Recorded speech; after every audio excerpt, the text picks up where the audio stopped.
Pak Arif, saya dengar informasi tingkat keberhasilan sarana prasarana khususnya pembangunan di Dinas Kesehatan cukup dirasakan oleh masyarakat. Yang mana kita melihat ada beberapa proyek yang sudah berjalan di tahun 2021. Namun untuk saat 2022 sampai sejauh mana? Oke. Baik, sampai saat ini upaya pembangunan di bidang kesehatan kita tetap mengedepankan pada aspek pembangunan berbasis pada kebutuhan masyarakat. Kemudian kita juga melakukan upaya-upaya konsolidasi, kemudian kerjasama dengan pihak-pihak swasta, BUMN, terutama di dalam mendukung semua program-program kesehatan termasuk sarana-sarana pelayanan kesehatan yang ada di Kota Waringin Barat. Memang dalam dekade beberapa tahun ini sudah banyak yang diwujudkan, baik mulai dari realisasi pembangunan rumah sakit Kota Waringin, kemudian beberapa rehab puskesmas, sehingga secara standar gedung dan konstruksi puskesmas kita sudah mulai meningkat, yang diupayakan juga dengan peningkatan peralatan. Sehingga kewajiban kita sekarang adalah bagaimana memaksimalkan sarana-sarana yang ada itu, terlebih dengan banyaknya respon dan bantuan yang telah diberikan oleh pihak-pihak swasta, dunia usaha, dan BUMN kepada pemerintah Kabupaten Kota Waringin Barat. Kita akan memaksimalkan fungsi layanan dan ke depan untuk rencana pembangunan sarana prasarana kesehatan akan lebih lanjut dijelaskan oleh Pak Dr. Gigi Fauzan selaku Kabid yang menangani teknis. Ya, Bang, saya lihat ini dengan adanya sudah peningkatan ya, Dinas Kesehatan sudah membangun sarana prasarana. Mungkin ada arahan yang mungkin ada perkembangan terkedepannya di tahun 2000 sampai sejauh mana? Terima kasih. Jadi untuk sarana pembangunan di tahun 2022 sampai sejauh mana nanti? terima kasih untuk tahun 2022 ini.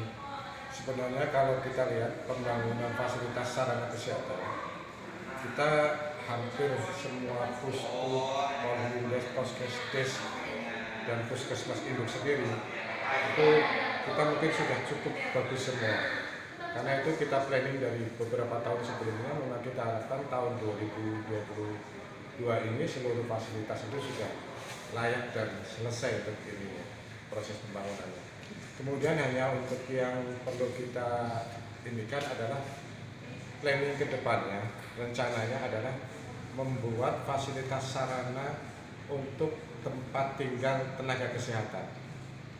Kita harapkan sebenarnya seluruh fasilitas untuk sarana tempat tinggal tenaga kesehatan bisa kita lakukan untuk mulai tahun depan.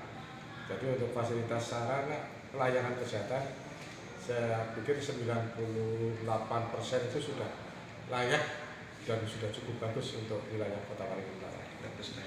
Nah, Bang, kalau kita berbicara anggaran, nah saat ini kira-kira untuk persiapan ke depan, apakah anggaran kita memungkinkan dengan sarana prasarana atau memang harus disubsidi dari pemerintah pusat, Pak? Tetap sebenarnya, karena kita juga bangunan-bangunan fisik yang cukup besar untuk puskesmas induk seperti tahun 2020-2021, baik rumah sakit Kota Waringin, kemudian beberapa puskesmas, dan tahun ini Lapkesda itu anggarannya bukan dari daerah tapi kita dari pusat. Tetap kita berharap bahwa kegiatan fasilitas pemenuhannya baik untuk alat kesehatan pun kita berharap dari pusat masih kita harap. Mungkin harapannya Pak Sekretaris selaku Sekretaris Dinas Kesehatan?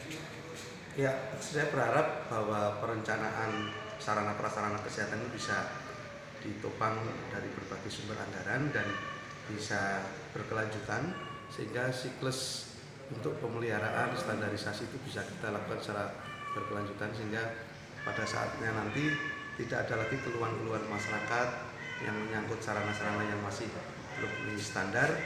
Akan kita lakukan secara bertahap, bersiklus, sehingga nanti akan menjadi siklus pemeliharaan sarana-sarana yang baik. Oke, terima kasih.